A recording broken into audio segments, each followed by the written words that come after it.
Salam sejahtera bagi kita semua. Kami dari kelompok 2 pada mata kuliah Sosiologi Pedesaan dan Pertanian dengan anggota yaitu Yeni Apriliani Limbong dengan NIM D1A021226 dan Diah Permatasari dengan NIM D1A021227 dan saya sendiri Nella Siburian dengan NIM D1A021232.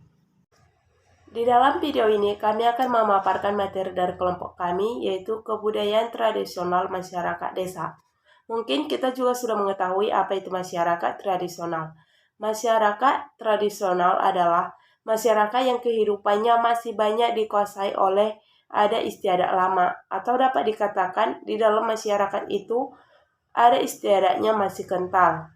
Adat istiadat itu sendiri adalah suatu aturan yang sudah mantap dan mencakup segala konsepsi sistem budaya yang mengatur tindakan atau perbuatan manusia dalam kehidupan sosialnya. Bila dilihat dari pola kebudayaannya, pola kebudayaan masyarakat pedesaan itu sendiri yaitu interaksi antara warga pedesaan lebih erat bila dibandingkan dengan warga desa yang satu dengan warga desa yang lain. Perhatian utama masyarakat desa adalah pemenuhan hidup, dan sistem kehidupan pada masyarakat desa itu berasaskan atas dasar rasa kekeluargaan. Mata pencarian utama masyarakat desa adalah pertanian. Karena kepentingan akan jumlah tenaga kerja yang besar untuk alasan pertanian, maka menyebabkan tingginya rasa kerjasama di antara masyarakat. Cara bertani dalam masyarakat pedesaan itu masih tradisional dan tidak efisien, namun mekanisasi pada saat ini mulai dikenal. Pada masyarakat pedesaan itu dalam pertaniannya juga dikenal istilah subsistensi farming atau pertanian subsisten, di mana para petani fokus pada usaha membudidayakan bahan pangan dalam jumlah yang cukup untuk mereka sendiri dan keluarga.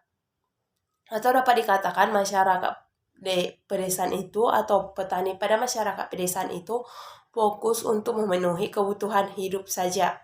Bertani hanya untuk memenuhi kebutuhan pangan dalam keluarga saja. Norma-norma pedesaan. Norma dapat dikatakan sebagai suatu aturan yang ada di dalam masyarakat. Yang pertama, fungsi norma. Fungsi norma adalah mengatur hubungan antar manusia dalam suatu masyarakat sehingga aturan yang ada di dalam masyarakat itu dapat terlaksana seperti yang diharapkan. Norma memiliki kekuatan mengikat, yaitu cara atau yaitu bentuk perbuatan, hukumannya hanya berupa celaan.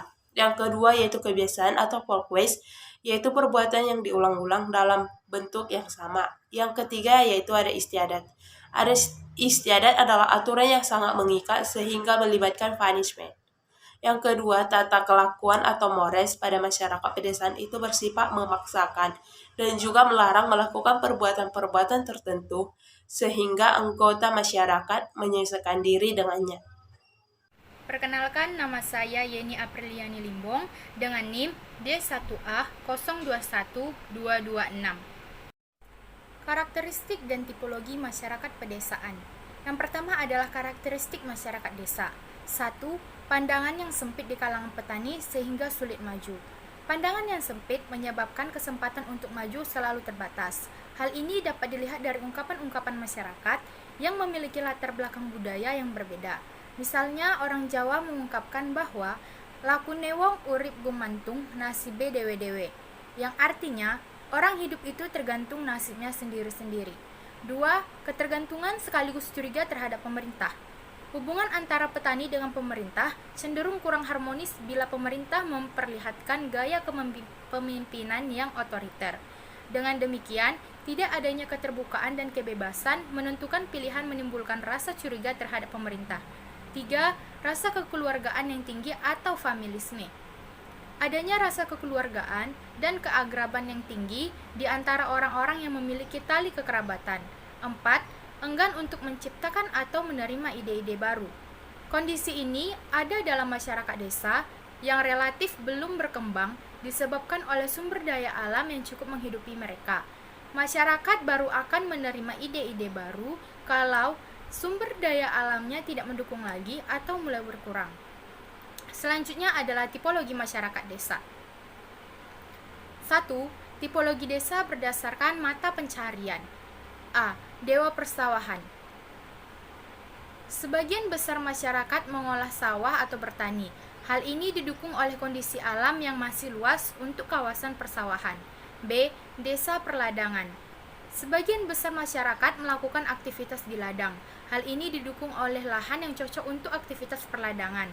C. Perkebunan. Sebagian besar masyarakat melakukan aktivitas perkebunan. Hal ini didukung keberadaan perkebunan. D. Desa peternakan. Sebagian besar masyarakat beraktivitas sebagai peternak karena didukung kondisi lahan dan wilayah yang tepat untuk beternak. E. Desa nelayan. Sebagian besar masyarakat beraktivitas sebagai nelayan karena kondisi alam yang berada di kawasan pantai atau laut. F. Desa industri kecil, sedang, dan besar. Sebagian besar masyarakat beraktivitas di dunia industri karena didukung oleh potensi industri dalam sebuah kawasan. G. Desa jasa dan perdagangan. Sebagian besar masyarakat beraktivitas di dunia jasa dan perdagangan karena terdapat sumber aktivitas jasa dan perdagangan dalam sebuah kawasan. Yang perlu diingat, tipologi desa-desa ini dalam kenyataannya bisa berkomunikasi satu dengan yang lain. Maksudnya adalah bisa terjadi satu desa di samping anggota masyarakatnya memiliki satu mata pencaharian. 2. Tipologi berdasarkan pola pemukiman. Tipologi desa yang dilihat dari pola pemukiman oleh Landis mengemukakan ada 4 tipe desa pertanian, yaitu 1. Farm village type. Suatu desa di mana orang berdiam bersama dalam suatu tempat dengan sawah ladang berada di sekitar tempat itu. Tipologi desa seperti ini kebanyakan terjadi di daerah Asia Tenggara yang tentu dengan sendirinya termasuk juga Indonesia. Yang dalam hal ini, khususnya Pulau Jawa, di sini tradisi sangat dipegang kuat oleh masyarakatnya. Demikian pula dengan dasar-dasar gotong royong yang cukup kuat. 2. Nebulous farm village type. Suatu desa di mana sejumlah orang berdiam bersama dalam suatu tempat. Sebagian lainnya menyebar di luar tempat tersebut bersama sawah ladang mereka. Seperti halnya dengan tipologi yang pertama, tipologi ini pun kebanyakan kita temui juga di Asia Tenggara dan juga di Indonesia. Yang dalam hal ini khususnya terdapat di daerah Sulawesi Selatan, Pulau Jawa, juga dan sebagainya. Faktor tradisi, kegotong royongan, serta kolektivitas juga sangat kuat di desa ini. 3. Arrange isolate farm type. Suatu desa di mana orang-orang berdiam di sekitar jalan-jalan yang berhubungan dengan trade center atau TC dan selebihnya adalah sawah ladang mereka. Tipologi desa yang demikian kebanyakan terdapat di negara-negara barat. Tradisi di sini kurang kuat. Keadaan individualisme lebih menonjol, lebih berorientasi pada produksi di bidang perdagangan. 4. Isolate farm type. Suatu desa di mana orang berdiam tersebut bersama sawah ladang mereka masing-masing. Tipologi ini pun kebanyakan terdapat di negara barat dalam hal tradisi, dinamika pertumbuhan, orientasi, produksi, perdagangan, serta keadaan yang individual. 3. Tipologi desa berdasarkan tingkat perkembangan masyarakat. A. Pradesa. Merupakan desa paling sederhana dengan permukiman sementara atau bagi orang yang berpindah-pindah. Hampir tidak ada yang tinggal menetap atau permanen di sini. Masyarakat bergantung pada ketersediaan sumber lahan. Pada masyarakat ini, tidak memungkinkan tumbuh dan berkembang tata kehidupan dan organisasi atau lembaga sosial yang mantap. B. Desa swadaya. Merupakan desa terbelakang dengan budaya kehidupan tradisional dan adat istiadat. Mayoritas mata pencaharian sektor primer atau berburu dan bercocok tanam tradisional. Produksi desa masih sangat rendah. Terdapat adat istiadat yang mengikat kuat, pendidikan dan keterampilan rendah karena prasarana yang kurang. Selain itu, lembaga formal dan informal kurang. Terdapat sifat sedenter, yakni kelompok atau keluarga tertentu yang bermukim atau menetap. C. Desa swakarsa. Merupakan desa yang memiliki perkembangan lebih maju dari desa swadaya. Mata pencaharian bergeser dari sektor primer ke industri atau pertanian teknologi. Produksi desa sedang, kelembagaan formal dan informal mulai berkembang, keterampilan masyarakat dan pendidikan tingkat sedang, fasilitas dan prasarana mulai ada. Swadaya masyarakat dan gotong royong dalam pembangunan ada tidak lagi terlalu mempengaruhi pola kehidupan anggota masyarakat tersebut. D. Desa swasembada. yaitu desa dengan kemandirian lebih tinggi di segala bidang. Sebagian besar mata pencaharian dalam sektor jasa dan perdagangan. Produksi desa tinggi, adat istiadat tidak mengikat, meskipun sebagian besarnya mengikat masyarakat. Beberapa fakta seru yang menarik mengenai desa adalah: 1. Masyarakat desa masih bergantung pada hasil alam. Maju mundurnya desa sangat bergantung pada 3 unsur, yaitu unsur daerah, penduduk, dan tata kehidupan. Karena unsur-unsur ini merupakan kekuasaan desa atau potensi desa. Potensi desa adalah berbagai sumber alam atau fisik dan sumber manusia atau non-fisik yang tersimpan dan terdapat di suatu desa. Diharapkan kemanfaatnya bagi kelangsungan dan perkembangan desa. Jika alam sudah rusak, maka kemungkinan masyarakat desa akan sulit untuk memenuhi kebutuhan sehari-hari mereka. Mata pencaharian utama sebagai petani membuat mereka sangat bergantung pada kondisi alam. Tanah, air, iklim, tumbuhan, hewan, dan lain sebagainya sangat penting peranannya bagi warga desa. 2. Rendahnya tingkat perkembangan serta penggunaan teknologi. Salah satu faktor rendahnya tingkat perkembangan serta penggunaan teknologi di desa ialah kurangnya pengetahuan atau pendidikan. Masyarakat desa yang masih menutup diri dan enggan untuk menciptakan ide-ide baru, mengakibatkan mereka tidak berkembang, atau anak muda sekarang sering menyebutnya adalah ketinggalan zaman. Selain itu, kurangnya fasilitas yang memadai juga menjadi penyebab penghalang bagi masyarakat desa untuk terus berinovasi. 3. Pekerjaan bersifat homogen atau sama. Masyarakat desa bersifat homogen karena sikap sosial mereka tinggi.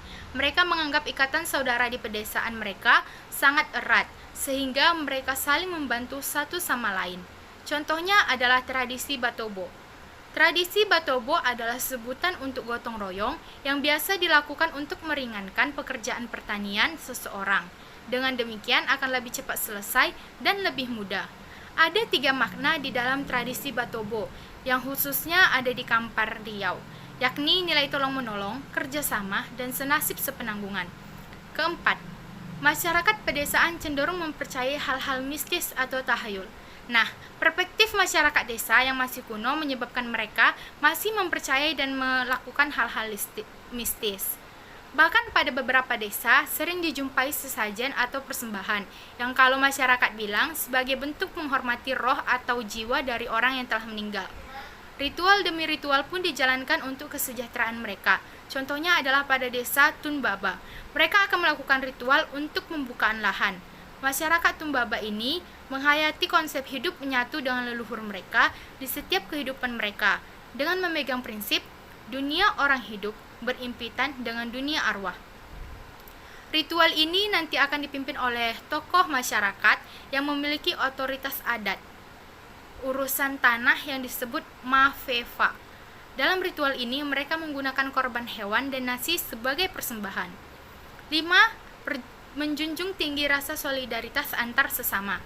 Masyarakat desa punya hubungan kekerabatan yang erat. Ini dikarenakan penduduknya biasanya berasal dari keturunan atau persaudaraan yang sama. Masyarakat desa juga mempercayai bahwa ada kesamaan antara satu dengan yang lain dalam diri mereka. Contohnya adalah masyarakat akan menentukan kesepakatan untuk melakukan kegiatan gotong royong. Assalamualaikum warahmatullahi wabarakatuh. Salam sejahtera bagi kita semua. Perkenalkan, nama saya Dia Permatasari dengan NIM D1A021227. Desa Adat Panglingpuran merupakan salah satu desa Bali Mula yang masih memelihara tradisi dan nilai-nilai tradisional masyarakat Bali. Di Desa Adat Panglingpuran sendiri telah terjadi berbagai macam sengketa tanah. Dan semua jenis tanah yang ada di Desa Adat Panglingpuran tidak memiliki sertifikat karena dianggap sudah menjadi milik desa adat dan semua keramainya. Ini menunjukkan bahwa larangan penyertifikatan tanah disebabkan oleh desa adat yang menganggap penyertifikatan tanah desa ayahan akan menyebabkan penjualan tanah desa adat yang berimplikasi pada konflik adat dan pengikisan kebertahanan nilai-nilai sosial religius masyarakat desa adat Panglingpuran. Sementara di sisi lain, Undang-Undang Pokok Agraria mewajibkan setiap warga negara Indonesia yang memiliki tanah untuk menyertifikatkan tanahnya. Ketentuan ini dimaksudkan agar tidak terjadi persengketaan dan konflik kepemilikan tanah yang tidak bersandar pada hukum nasional yang berlaku. Usaha-usaha yang telah dilakukan untuk mengatasi perselisihan tanah di desa Ayahan adalah melakukan sangkepan yang di dalamnya memutuskan bahwa perselisihan pertanahan khususnya tanah di desa Ayahan akan diselesaikan secara keluarga terlebih dahulu sebelum diajukan ke desa adat Panglingpuran Bali.